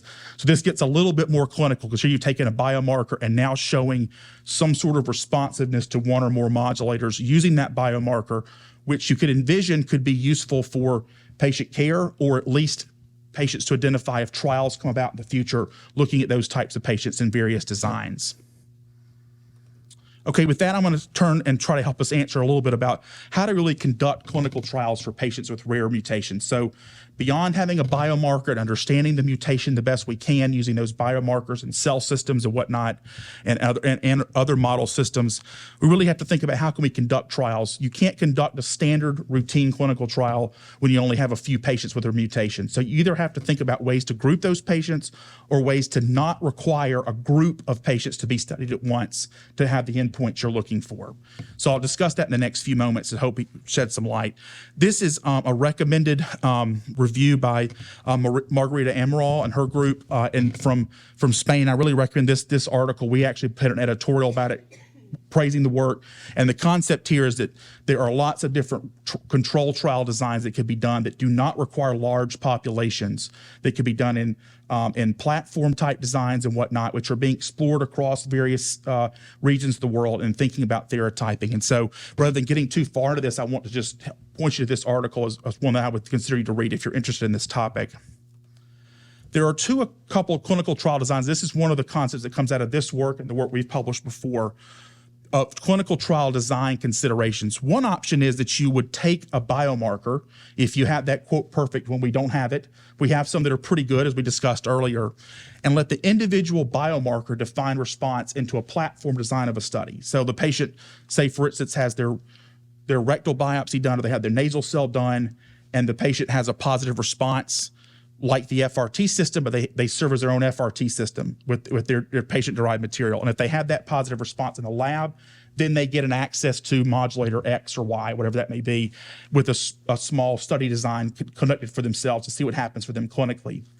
The other design is to say, let's do that exactly in the opposite. And I'll tell you what we've been doing, thinking about the opposite clinical trial design, where you think about a relatively commonish rare mutation or a phenotype of rare mutation. One phenotype might be, for instance, patients that have rare variants, but there's a potential for making some level of protein, okay? In other words, there's expression of some level of protein that could be modulated or that could be modulator responsive. Rather than worrying about the actual variant, you worry about the biology of the particular variant they have as we understand those types of variants better with those biomarkers we talked about. And so that would then define entry into a clinical design, a similar platform design as in the way of thinking about it. And I can tell you there are ways that both these are being studied across the world's various spheres. So we have been thinking about the concept of a phenotypic enrollment for a platform design in an NIH-funded program between myself as a collaborator with Eric Sorsher and Rachel Linneman, who are at Emory, and we have been enrolling patients for the past couple of years in this kind of platform design of a study, which patients with a partial function phenotypes. What we mean by that is they have various CFTR variants of varying severities, but the phenotype of these patients is they have a sweat chloride that does not make them have classic cystic fibrosis. So sweat chlorides in the 40s, 50s, 60s, 80s, 70s, 80s, or pancreatic sufficiency. So markers of some residual function variants of some type. And those patients are then treated with a 28-day on cycle for ETI and then a washout period to act as their own internal control. And what I'll tell you is that we've been targeting this study with a primary endpoint of lung function with secondary endpoints in sweat chloride, weight, quality of life, and safety parameters. And then part of this study is that patients have a derivation of a new biomarker called an iPSC-derived airway liquid interface culture, which they have a skin biopsy. The cells are reprogrammed into basal-type cells and then redifferentiated into bronchial epithelial cells from their own individual cells directly. And so that's a secondary endpoint I'm not going to discuss today, but is being discussed in poster 280 by our colleagues that work in the lab and support our work. And so we did see variable improvements of lung function. There was definitely a set of patients that had both modest lung function improvement and then some that had pretty large lung function improvement. But statistically significant was the drop in sweat chloride across this population. So what this tells us is that depending on what clinical endpoint of interest you're looking at least this work tells us we can reduce sweat chloride in many of these patients. And so there's that buzzword we talked about earlier. You have to have some CFTR activation to have a clinical endpoint. So what we're trying to learn from this type of study is what are the best composite or single biomarkers for efficacy in patients in this type of mixed study of various populations of CF, and using this type of platform design to better think about access for patients. So this study has taught us a lot. It's taught us that we don't know as much about biomarkers as we thought we did. It also tells us we don't know as much about clinical endpoints as we wish we had either. However, many of these patients did have a pretty good improvement in symptoms. And so there's obviously biases with an open label trial design, but these patients regress back to their mean when taken off the ETI therapy and followed for additional 28 days. And so we're hoping that as this trial emerges and it matures with more patient data, we'll be able to define what the kind of clinical composite biomarker or endpoints are that really tell us a patient that could have a minimally effective response to ETI over the course of a short study. And this is just companion data showing what we've done with the N1303K mutation, which is a mutation which heretofore was thought to be very analogous to F508del, but was not responsive in the Vertex FRT system. So by theratyping methods, various groups have concluded that in fact it may have CFTR activation, and have concluded our work, which is in poster 252 and work has been recently published in smaller case series, that in fact these patients have activation of some CFTR activation, but significant improvements in clinical endpoints like lung function. So this tells us that the initial therapeutic approach by one biomarker was very insensitive for a relatively common rare mutation. And we've now sort of debunked that concept, and hopefully will help to expand label over time for these patients. In addition, as I told you, in the European sphere, the organoids have been really used pretty extensively as a responsive biomarker. And so there are two studies which were proposed. I can tell you that one of them is not going to happen. The other is happening, but slowly. The first is the HIT-CF program. This is a ECFS sponsor program, which patients would basically have rectal biopsies sent to the center in Utrecht, and their samples tested for the endpoints with ETI or other modulator combinations. And then if they have a responsiveness independent of their CFTR variants and their genotype, they would be offered a compassionate use for testing in those patients after that as kind of a biomarker entry criteria for a study. The sponsor known as Proteostasis. Some of you guys may be familiar with their work. They were supposed to be developing an alternative triple combination that would include a stabilizing agent for certain CFTR variants. That choice study was proposed, but is not going to go through because they're not moving that drug forward. So right now, this concept, I think, is a brilliant concept, but right now has not produced data, nor is going to move forward. So we hope that the HIT-CF program will move forward in the European sphere so we can see the concept, unlike what we're doing with phenotyping, the concept of biomarker as entry criteria for a platform design. We'll see how that works compared to what we're doing here in the U.S. sphere. And so if all other things fail, we do have the CF Foundation has really sort of recognized the importance of theratyping. So some of you have probably referred patients or been involved with referrals to the Cincinnati Center, the National Resource Center for Theratyping. They're run by John Brewington and others. And their work really centers around the development of nasal epithelial cells as kind of a sensitive biomarker at air-liquid interface culture. They also do sort of an organoid-like system called spheroids, and they basically take patients that have rare CFTR variants that have a preclinical suspicion or potential for a modulator response, and then use that data to give patients to feedback for their physicians to try to gain off-label access for either initial testing or maybe for long-term use. And the goal is really just to provide a predictive translational model. They've done really good work in that group, and they have found pretty tight correlations in CFTR restoration function in certain patients. And so they can really provide a kind of dual benefit, expanding therapeutic access and generating clinical data on the model. So they're really trying to help us refine this nasal epithelial cell model, along with work that's happening in the European sphere as well. And so they're also looking at clinical linkage of this data. So this, we think over time, as this National Resource Center sort of matures, with many of us sort of collaborating with them, that we will develop this nasal epithelial cell biomarker as perhaps another organoid-like story. And so what does all this mean for patients? So that's really kind of where the rubber meets the road, right? So, well, first of all, we wanted to find the modulator response. And so, this data provided by the NRC, by John Brewington, tells us that they really, with a really robust biomarker development, they've really been able to help a lot of patients. So about 31% of patients have had a modulator response of about 300 patients who they've tested. And of those, about 67% have been able to get access to drug. And I'll say that's pretty consistent with our story from our two studies that I mentioned briefly earlier. The partial function ETI study we've conducted, about 50% of patients have been able to receive drug off-label based on either a sweat chloride response or a significant lung function response, or both, from that study.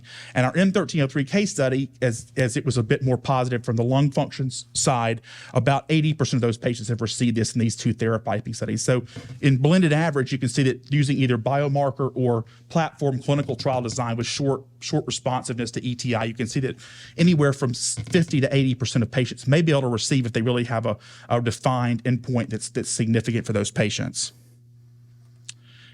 There are, however, some ethical and other medical legal considerations really to think about with these patients. And so the first is, and this has been invoked when patients have come to me, either my own patients or I get a lot of routine email solicitation from patients both in the U.S. and outside about, well, you'll have this right to try act. Does that mean I can get access to this drug and try it? And the answer is sort of yes and sort of no. The right to try act does not guarantee right to get it paid for, is the problem, right? So there is the capacity to be able to have access to the drug for trial, even if you're not indicated for that. However, we don't know that it's going to, and a course of modulators, we budgeted out for our 20 patients, the N1303K trial, that was a nearly $1 million budget for that month of modulators, right, to be able to do that. So thank God the CF Foundation is well leveraged to be able to help us with that. That's not the case for everybody that has off-label use. We get the question, if I respond to that biomarker, like you go and take my cells, what's going to happen? Well, the problem with that is that does not guarantee access to the drug, nor does it guarantee clinical response for these patients. So we have to be cautious to tell patients that we don't know exactly what will happen next, but it's worthy to try to see what the next steps could be. We have to be very cautious in avoidance of coercion to participate in these types of studies. So I checked myself at the door every time we were talking to patients about this study because we were asking them to fly in or to be a little bit it's a novel trial design. So we really have to be cautious about being coercive to participate, especially with disenfranchised populations like the BIPOC population. Ensure that we have equal testing. So I think we have to both offer for disenfranchised populations, but be sure that we're not being coercive for participation and overselling what these biomarker or platform designs can do. I mean, that's really important. And I think we also have to help patients understand the biology of their genotypes. So the genotype can tell us a little bit. It's not perfect, as we talked about earlier, but it can tell us a bit about the likelihood of an ETI responsiveness or other modulator responses based on the amount of protein that's being made is one simplistic concept. So I think all these have to be balanced in promoting the concept of therapeutic discussion, either referral to the NRC in Cincinnati, referral to a platform design trial like we have at UAB or other places around the world. And I think, however, it still should be promoted to patients, but with these considerations in mind. So I'm going to conclude and say there's considerable progress in biomarker and clinical trial design development in the last few years. Therapeutic is important for people with CF, not eligible for modulators, and should be pursued with the right caveats in mind. And we think that increasing knowledge may break down access for barriers in the future. And I want to hopefully I've answered yes, that it's time for a platform type study to be done with certain types of rare variants beyond just what's been done at single centers like we've been doing thus far. So hope I've convinced you guys of that. And I will conclude by saying acknowledging a lot of the patient participants in these studies, my co-PIs and the research and laboratory teams at my center, and some very important collaborators and funding sources. So thank you very much.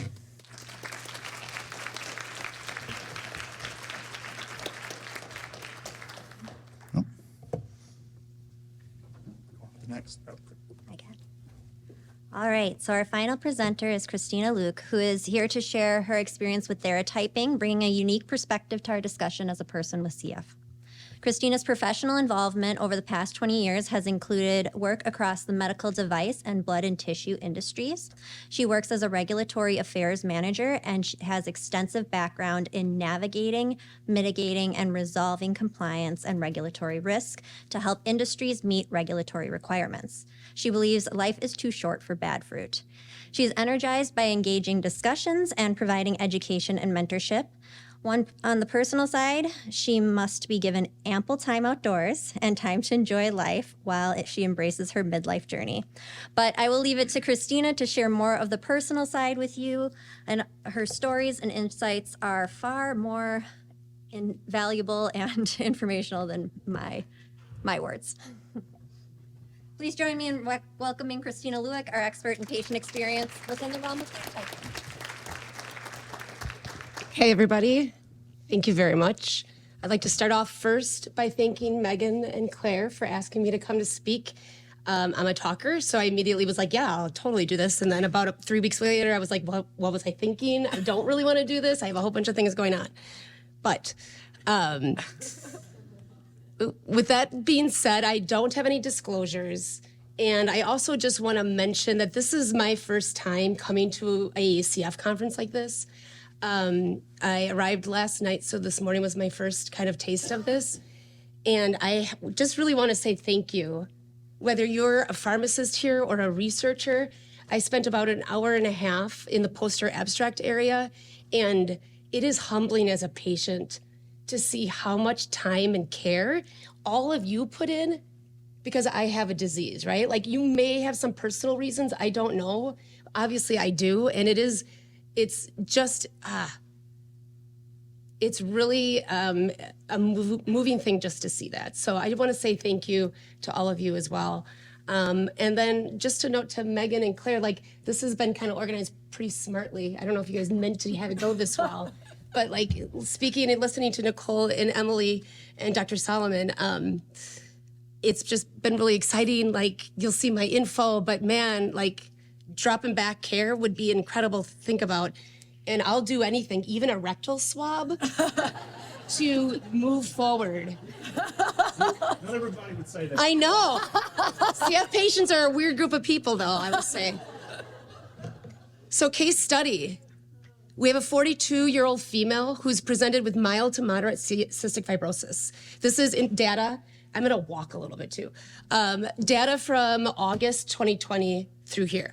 So this is chronic sinusitis, inflammation, I am pancreatic insufficient.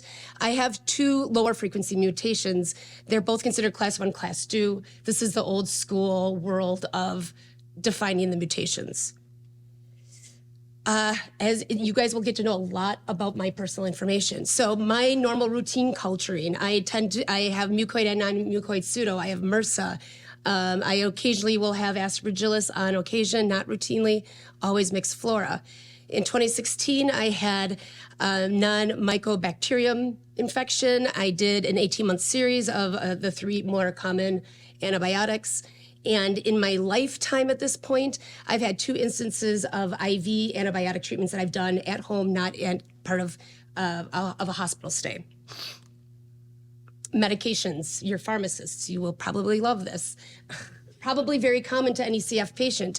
I will say that hearing some of this information and hearing from Nicole's information on some of the depression, anxiety things, like, it's a little scary to realize how repeatable I am because of that disease type. I have a lot of these things. I have omeprazole because I am a huge cougher. Dr. Biller never has problem getting a sputum culture from me. And obviously there's chest physiotherapy that I perform. This is my predicted FEV1% over time. So I pulled from 2015 to the 2020 time point. I have been very fortunate and blessed to have had an incredibly mild case of CF through most of my lifetime, but I'm declining. And that comes with the, crow's feet and gray hair that I'm acquiring. So it's just, unfortunately, no matter how much I do, the disease is a progressive disease. I seek care at the adult CF program in Milwaukee, Wisconsin. I'm a Midwesterner. I seek my care under Dr. Julie Biller. And some other things to note that are somewhat interesting. I don't cycle antibiotics right now. I've tried. I find that after the 3rd or 4th, 5th cycle of a particular antibiotic, I develop an incredibly amount of inflammation sensitivity to the point where it's actually detrimental. And that's also unfortunate because I'd like to have as many arrows in my quiver for as long as possible. And I maintain my routine ambulatory lifestyle, but I struggle with adherence. And by struggle with adherence, I mean like I probably miss treatments a couple of times a week as far as vest goes. It is hard to sit still. And currently I'm doing almost 2 hours a day, portion in the morning, portion in the afternoon, in order to maintain myself. So what is my complication? I am showing increased inflammatory response. I have asthma-related symptoms. Fortunately, I haven't had any issues here in the last 12 hours since I've been here where a certain smell will just trigger this like terrible cough, which is common to CF patients, but in public post-COVID world is very unnerving, though. I mean, I guess I feel like if I would have had one here, everyone would be like, oh, that person must have CF. And I'm continuing to see, unfortunately, deterioration in my FEV1. And as noted earlier, I'm not part of the F508, the Delta mutation club. So there aren't a lot of options really actively for me right now. Okay, so that's me on paper. This is me as a person. My parents were married in 1964. They met in high school, years of the time of sock hops, everything about Happy Days. They got married, and they were married for about 10 years before they were able to have children. It was just a personal thing on their life. In 1978, I turned 1. So I was born in September 77. And I have 2 older brothers. My oldest brother is 5 years older than me. His name is Jason. And then my next brother, who's 2 years older than me, his name is Oscar Paul. We called him Opie because he was the 4th. So you'll hear Opie a lot, potentially. All 3 of us have CF. This was before newborn screening was even existed in the state of Wisconsin. So this was a huge deal. I grew up about an hour north of Milwaukee. It's more of a rural area. So at that time, I mean, they didn't really even understand what was going on with us as children. And as many of you who are older and have been working in this community for decades, you know what it was like in the 80s. There was some things known about CF, but not nearly where we are today. Like, thank goodness, because these families now who have children diagnosed, it's just such a different experience, I imagine, than what my parents had. And this is us in 2018. So, we're all here, we're all hanging out, and we have all just, we were raised to be like, you have CF, keep going. It doesn't matter. I mean, this is all I knew, so that probably also has made that easier for us. So my personal story, I graduated from the UW in Madison, Wisconsin. I met my husband. You have a very classic story. We really like each other. We decide to get married. And at some point we're like, let's just have him checked, right? Like, I'm carrying both shitty genes. So he is not a carrier. So for us, it took quite a while, CF-related issues for getting pregnant. I got to have a baby, and I love it. Didn't know if I'd like to have a baby, but it turned out I really did. And during this time, I've worked professionally. I went to school as a med tech. I only was a med tech on paper. I went immediately into diagnostics, into in vitros, and supporting, first from an operational level. Over time, grew up into doing more quality regulatory type work, and again, more in the transfusion medicine arena then. And then after one baby, we decided to have another baby, which was really awesome because I didn't even know if I would ever get to have one. And then it actually was 2. So I called Dr. Biller and said, hey, I'm pregnant with twins. And she told me, don't worry, Christina. I know a few people who have done this. It'll get easier after, and I thought she was going to say year 1. She said year 3, and that was incredibly accurate as well. And I love them, and I work full time. I'm doing 40 plus hours a week. I'm raising 3 boys. I'm doing my CF care, and it's so much fun. And when I was growing up in the 80s, we hoped to live to our 20s. And when I got to my 20s, I hope to live to my 30s. And as for me personally, because every patient's going to be different, someone mentioned that there was a gentleman who spoke yesterday maybe that he didn't consider looking for a spouse because he just didn't even think that was something he could even fairly consider. I had somewhat of a similar experience, but it was more like professionally. Like, what do I want to be when I grow up? Because I also want to balance the living part. Because some professions take you away from your home and your day-to-day personal life balance into your work, and that's a whole another commitment. If I don't hit 60, I'd like to have a little bit of both. So I'm doing both. And we're trying to have fun with it. My kids know I have CF. I don't talk to them as if it's a death sentence because we don't know if it is yet for me. It is in general terms for people. And we like to travel now. Now that the twins are older, if I can show them things, I personally like to travel. I think there's a lot to gain in your life, and it's enriched that way by seeing how other people live and what their cultures are. So we try to show them that as well. And when you start layering in me as a person, there's major milestones that we've hit in the last 10 years. 2012 was the first modulator approval. And that was super cool. And I was like, oh, that's sweet. Good for them. I love that. Like, I can't wait for us someday. And then the 2018 approval. And then the 2019 approval for Trikafta. And I will tell you, as a CF patient, starting to go into the clinic in 2019, it had a different jam, much more positive. Dr. Biller was, I don't know, there's like a little less of a burden on the physician, clinician, I imagine, as well, because there's hope there. And it's less of a long shot at that point. But at the same time, as an individual who isn't benefiting from that type of medication, you're starting to feel a little bit on the outskirt. You're having a little sense of being ostracized. And then I'm back to my complication. There aren't a lot of options for me right now. I continue to try to do my care and, jam everything I can into my days because I don't know how many I will have in the longer term. And some people, when they're phased, everyone handles things differently. You can, roll up, lick your wounds and kind of give up. Or you can just, balls out, heads on, take things and enjoy it. And I'm thankful that at this point, I'm trying to enjoy it. My husband and I have, like I said, traveled while we can. I've been able to there's pictures I could show that I've been to places that we didn't even have digital cameras yet. So you don't get to see those pictures. And have fun. Some of this, this isn't extraordinary. I'm not extraordinary, but it's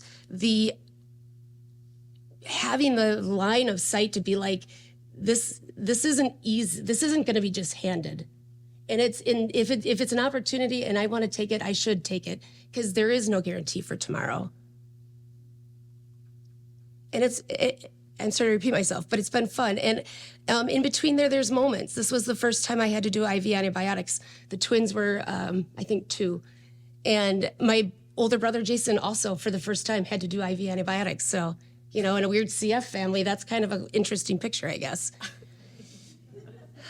And I get to go outside and experience things with my family and with my parents and my other family, my husband's side of the family.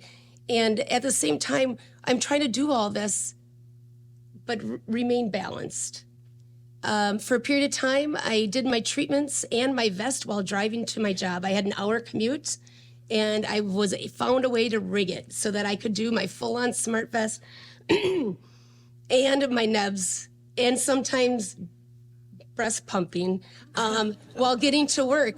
And it was a really compliant time for me because I had an hour to kill both ways. So how easy is it to be hands-free and to be taking care of myself?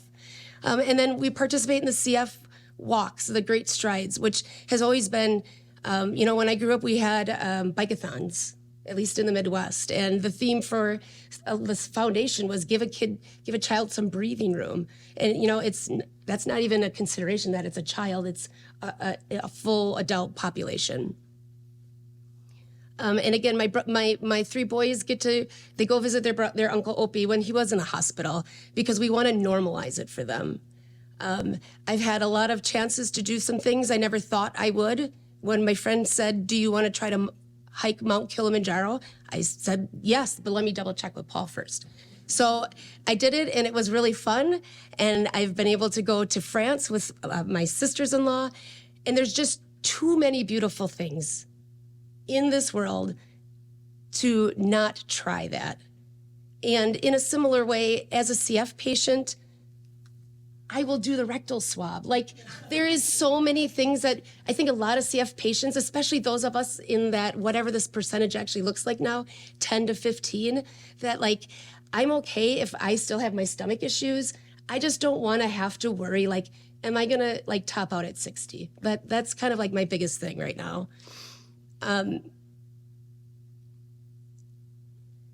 Until it's done. This shirt really was great for us lurkers, this less, the 10%ers. This was my brother and my twins at one of the local CF walks. When the foundation came out with a huge push to just, not celebrate Trikafta, it's huge. It's incredible. I mean, the reduction at our clinic for the amount of admissions in hospital has been astounding to me. I mean, hearing that there's discussion on how to reduce standard of care, giving me 30 minutes back every day would be really amazing. Or if anyone was at the preliminary talk, cutting out an IV antibiotic from 3 weeks to 2, that's a huge improvement in my day-to-day life. Oops, pardon me. So this is my brother, Opie. This is in 2019. And what I didn't tell you earlier is that he was diagnosed first. My middle brother was diagnosed first with cystic fibrosis because of complications at birth. And my older brother, Jason, was about 3 at the time. They tested him. And this was about 18 months after my brother Opie was born, that they determined it was cystic fibrosis. And my mom was already pregnant with me. So when I was born, they just automatically tested me. Parents decided maybe they should stop having children. So he has always historically been sicker than the two of us. We both have we all have the same parents. We all have the same mutations. And over time, his care got to the point where he had to make a decision, and he chose transplant. And so after multiple dry runs, he was able to have a transplant. And this, excuse me, I hope this photo isn't upsetting to people. It was an amazing time for us. We were all so helpful. I mean, because there's so many amazing stories of patients going like well past 10 years as a transplant. And he was released from the hospital after 1 month. He was at 60% breathing function, which he had not been in forever. And that was just an amazing thing to hear and see and experience. And then about 4 days after he left the hospital, he was back in. And he had complications due to the anti-rejection med cocktail that he was taking for whatever reasons, unbeknownst, nothing we can, check ahead of time. He didn't do well with it, had a lot of other extenuating circumstances that then put him into the ICU. So after being in the ICU for about 6 weeks, we were at the point, he probably was there sooner, where we had to say goodbye to him. So in July of 2019, my brother passed, my middle brother, Opie. And obviously that was a really big deal. It's a big deal on a whole bunch of levels. One, but though, is like I have the same disease. Thankfully, at this point, I haven't completely progressed that same way. And then for my parents to have to watch one of their children die and knowing that they have 2 others that have the same disease.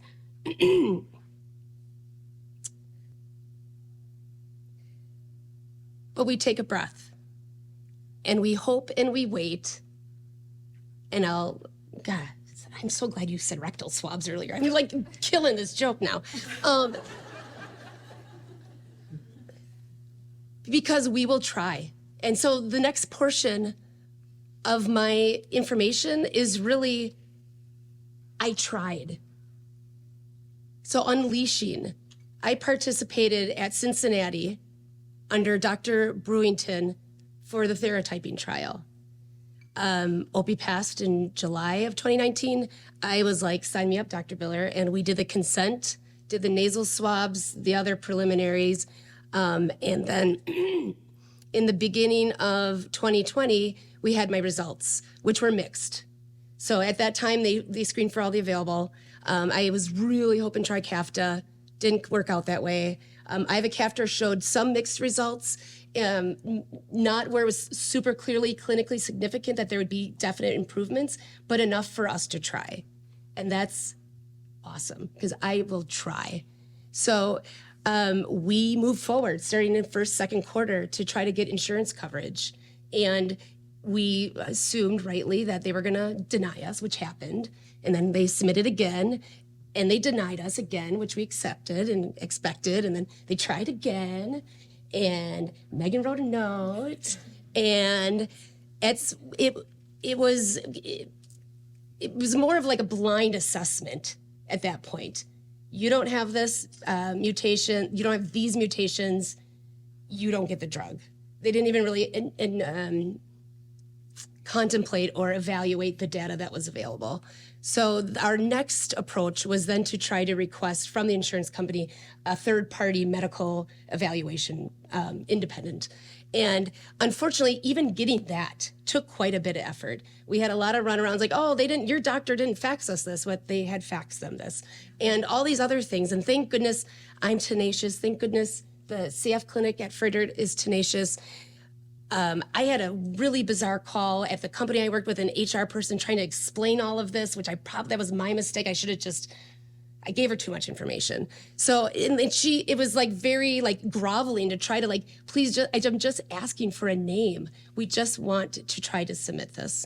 And then finally, after multiple requests, we did get the okay, and all the information was sent to a third party for evaluation. I mean, if you check the dates, guys, they took 2 days to review it. So they got it November 16th, and on the 18th, they agreed, overturned the prior decision. So through our efforts and through the care and commitment, which is, I mean, I'd love to say it's unique to Freighter. It's not. I know it's the whole thing. It's part of any CF community. They were able to help and give me this opportunity. And one thing for me personally that was kind of cool is the approval or the date of decision is actually my brother Opie's birthday, which is kind of crazy, right? I mean, that almost seemed like I didn't alter this. That's just how it happened. So where am I today? This is I'm missing a couple points. Not awesome. I am just above 50% right now for lung function. I think it's an anomaly because look at where I was, like, where is the date? Yeah, May. It was phenomenal, guys. I was 79. But it's a lot of inflammation, and we're trying to figure that out. I spent a lot of time in Gallery 2 this morning looking at inflammation and what I can pick Dr. Biller's brain about. So as a case study, I am a 46-year-old female with moderate to pulmonary fibrosis, inflammation, sinusitis, pancreatic insufficiency. I checked the CF registry once. I am one of 3 people who have these 2 mutations together. It's my other 2 brothers. So, and I'm waiting anxiously for the next therapy, for anything that I can try. I'm okay. I'm hoping that while this looks kind of crappy, I'm hoping that this is at least a little, maybe this is stability. I don't know. I mean, I'm all over, but it's kind of a waiting game now for my oldest brother and I. My oldest brother's 51 and he's struggling.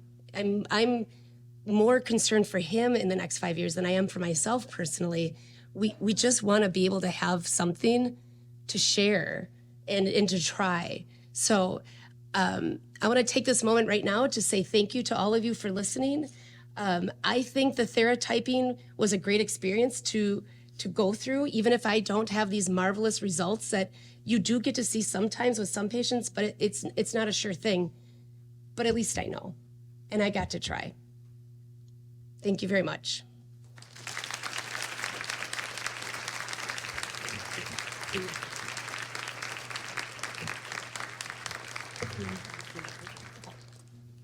I'll invite our speakers up for questions. Christina, I do think you're extraordinary, by the way.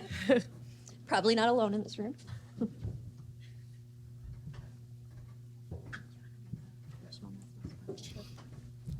So feel free to utilize the microphone and we can entertain questions there. Otherwise, we have some online. Hi, Seth Walker, Atlanta, Georgia. This is going to be a question for everybody. One, I think we're taking our eye off the ball.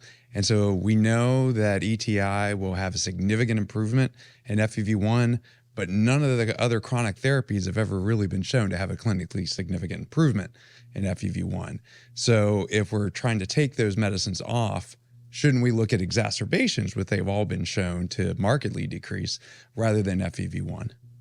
And then the other one is in the case of the nationwide protocol, what did you do if people did have exacerbations after you were tapering off medicines? Sure. So thank you for that question. I don't have the numbers memorized. We weren't able for our trial to look specifically at exacerbations, but we did have significant reduction for patients that had data available in admissions that persisted even with the weaning off. For patients that have exacerbations that have weaned off therapy, we do, recommend escalating back standard of care therapies. I would say it depends on their symptoms and the individual, again, what they can do. So I can't say, for everyone we go back, full blast to what they were originally doing. But like I mentioned, I think it's important to make sure that the patients still have access to those medications. So, perhaps we're taking away Dornase alpha, but perhaps we still write it as Dornase alpha. Maybe we take once every day because that's where they're at right now, but increase to twice daily when ill. So making sure they still have access to those medications and can fill them when they get to that point.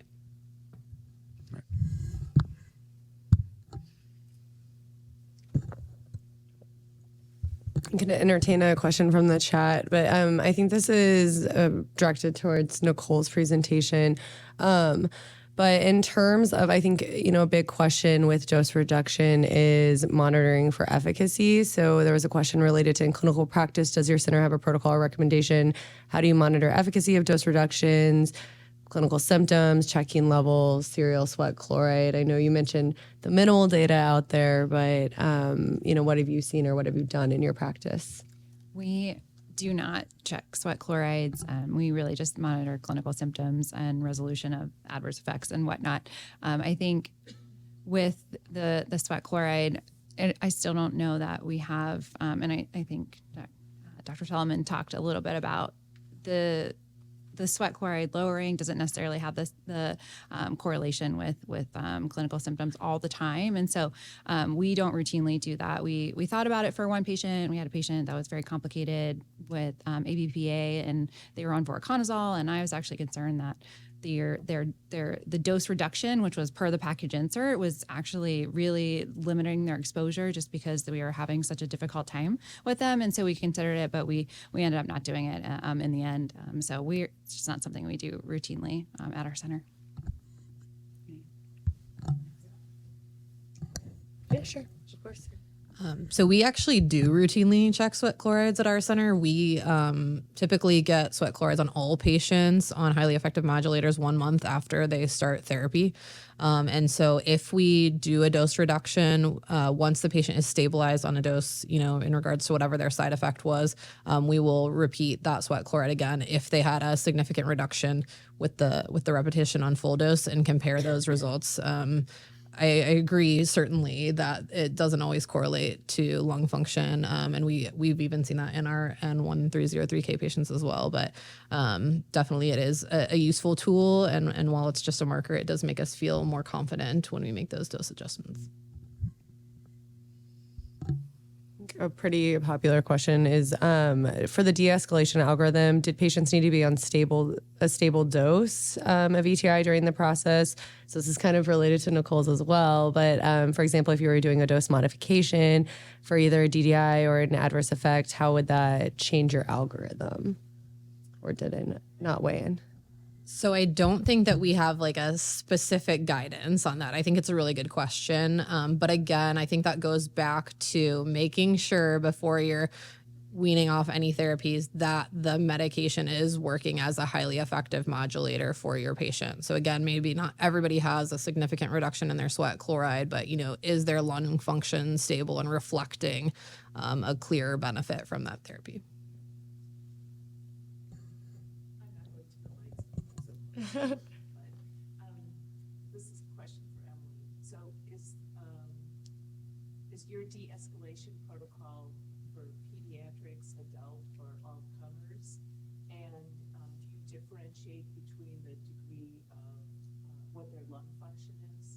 So if you have somebody who was severely obstructed, do you change your protocol at all? So we do use it for all ages, and we've actually started using it even like in our preschoolers with some clinical tools that we're developing to kind of assess how they're doing, because we don't have routine use of LCI at our center as a marker.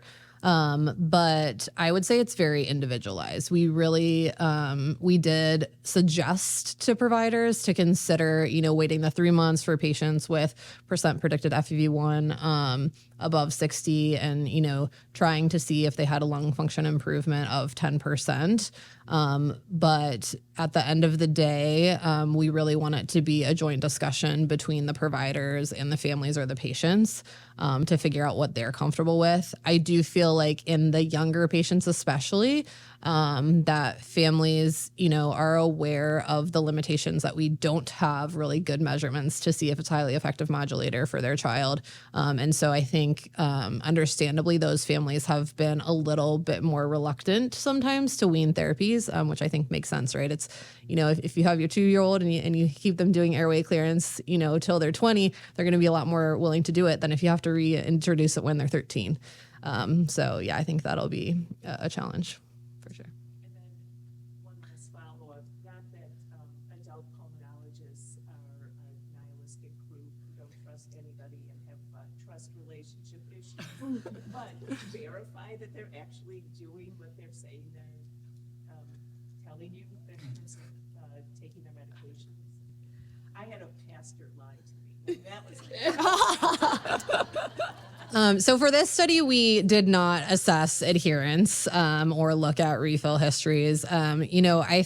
I really try with all of my patients to emphasize the importance of honesty. I think sometimes all patients, whether they have CF or anything, tend to be dishonest because they're afraid of disappointing us.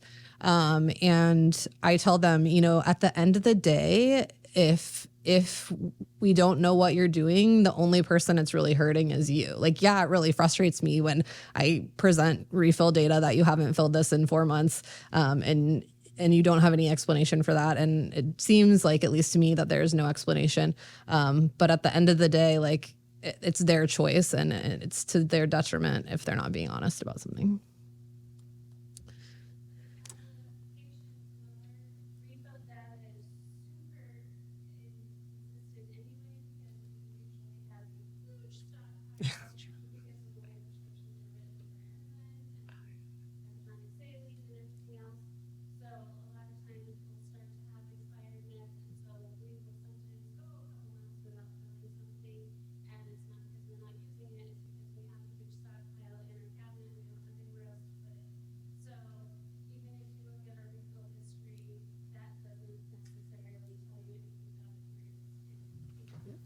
I think you really emphasize the value of asking the patients about it. And so, like, if a lot of times I would get that explanation as well. Yeah, I have this huge stockpile of it. That explains it. Yeah, for sure.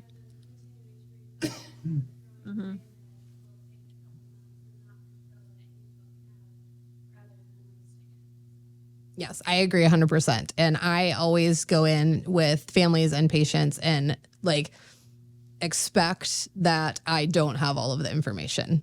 I agree that refill history is terrible, and not always reliable, but it's a starting point.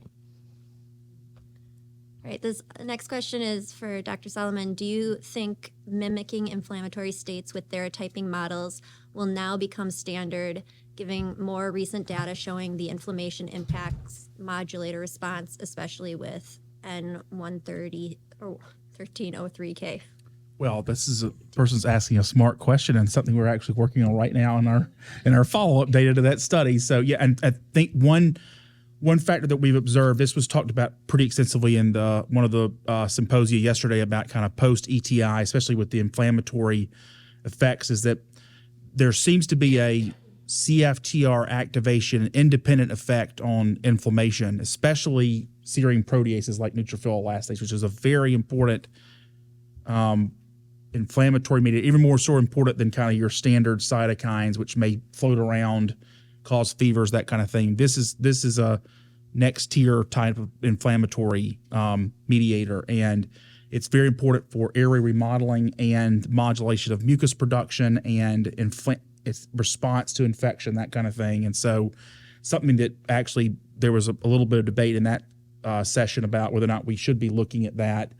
And honestly, the emerging data that's coming out of a lot of the observational studies in the post-ETI, promise, the RECOVER studies, other studies which are being doing the rest of Europe and Australia and the oceanic area.